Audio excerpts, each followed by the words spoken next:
She really thought she could just take my boat without permission, huh? A quick little joyride, like it was some rental she could borrow and return without consequence. But when I realized what had happened, I made sure she learned her lesson the hard way. And let's just say, explaining herself directly to the authorities. Yeah, it wasn't exactly a pleasant experience. Living near the water had always been a lifelong dream of mine. After spending years as a commander in the Coast Guard, dedicating my life to the sea, I longed for a quiet place to unwind on my days off. Eventually, I managed to buy myself a house in a gated community, a peaceful, exclusive area right by the water. The best part. It came with a small private dock, where I kept my prized possession, my boat. And trust me, this wasn't just any boat. It was a top-of-the-line, brand-new, fully equipped model, perfect for fishing trips, weekend excursions, and just about anything else I needed on the water. But, of course, nothing is ever that simple, is it? Because this neighborhood had a problem, a very specific kind of problem. The kind of problem called entitled people who think they own everything around them.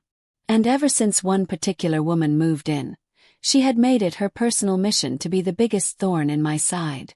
At first, she started with complaints, things that had absolutely nothing to do with her. First, it was that my boat didn't match the aesthetic of the community. Then, she started saying it wasn't fair that I had a private dock while others didn't. The jealousy was obvious. She wanted what I had, but instead of working for it, she just whined.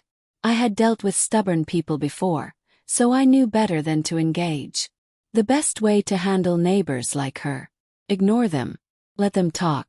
But the problem with people like that, when you don't give them the reaction they crave, they push even further. And that's exactly what she did. One weekend, like any other, I woke up early, planning to do some maintenance on my boat before heading out to sea. But the second I stepped onto my dock, felt it. That chill, the kind that shoots down your spine when you know something is very, very wrong. My boat. It was gone.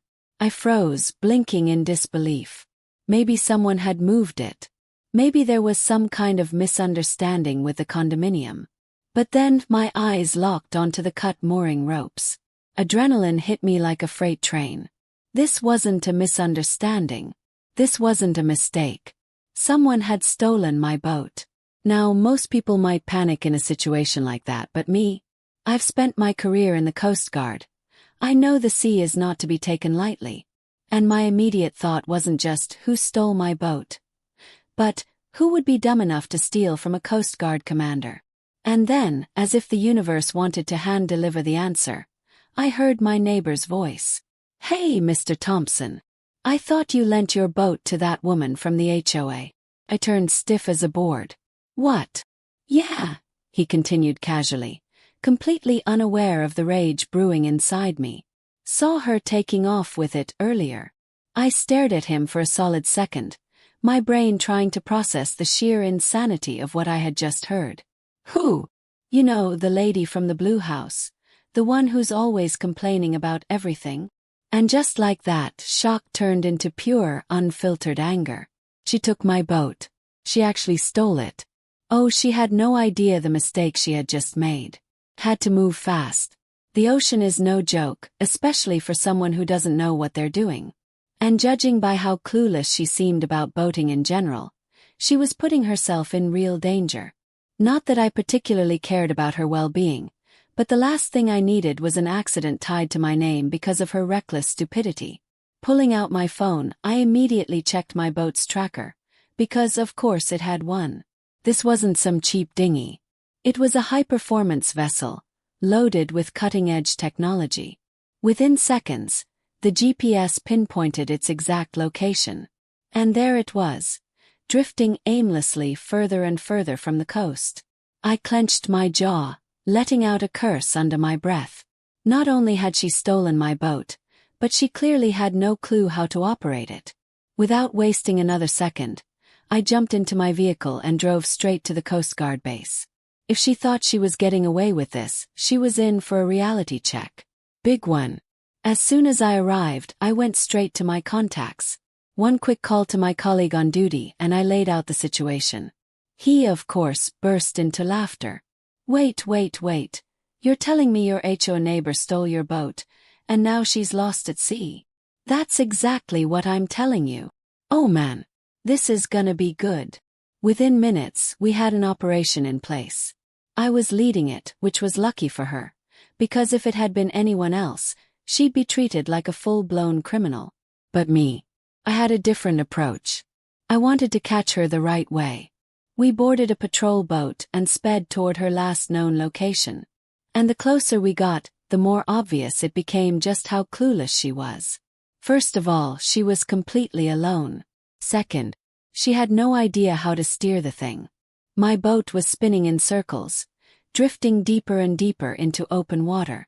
And the best part, she was losing her mind, flailing around like a shipwreck victim. Even from a distance, we could hear her screaming. We tuned into her radio frequency, attempting to make contact. I grabbed the mic, barely holding back my laughter. This is the United States Coast Guard. Identify yourself immediately.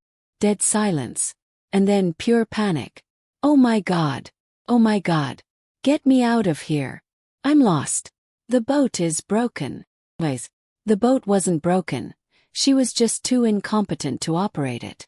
When we finally reached her, the sight was nothing short of hilarious.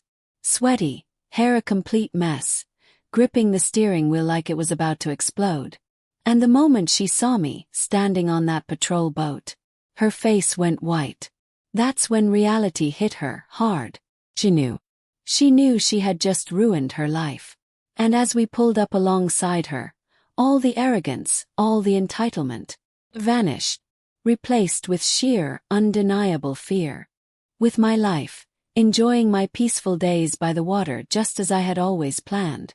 My boat remained safe at my private dock, and the community was finally free of her endless complaints and entitled attitude.